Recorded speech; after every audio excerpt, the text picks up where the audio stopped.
बातमी राजकीय वर्तुळातून आहे। उद्धव ठाकरे आणि संजय राऊत यांना 2000 रुपयांचा दंड ठोठावण्यात आलेला आहे। मुंबई सत्र न्यायालयाच्या विशेष कोर्टाने या संदर्भातला निर्णय दिलेला आहे। राहुल शेवाळे यांनी दाखल केलेला मानहानी खटल्याचं हे सगळं प्रकरण आहे आणि मानहानीच्या दाव्यामधून आरोपमुक्त करण्यासाठी या दोघांनी अर्ज केलेला होता। उद्धव ठाकरे आणि संजय राऊत यांनी केलेला अर्ज दंडाधिकारी न्यायालयाने फेटाळून लावलाय आणि या निर्णयाला आव्हान देण्यासाठी विलंब झाल्यामुळे दोन्ही नेत्यांनी विशेष न्यायालयामध्ये अर्ज सादर केलेला होता। न्यायालयाने 2000 रुपये दंड ठोठावून तो 10 दिवसांमध्ये जमा करण्याचे आदेश ठाकरे आणि राऊतांना आता दिलेले आहेत।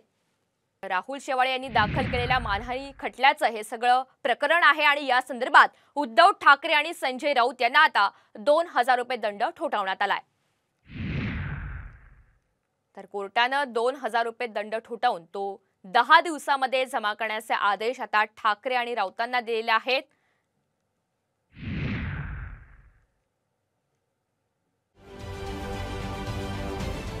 महाराष्ट्रातील सर्व बातम्यांचे विश्वासार्ह व्यासपीठ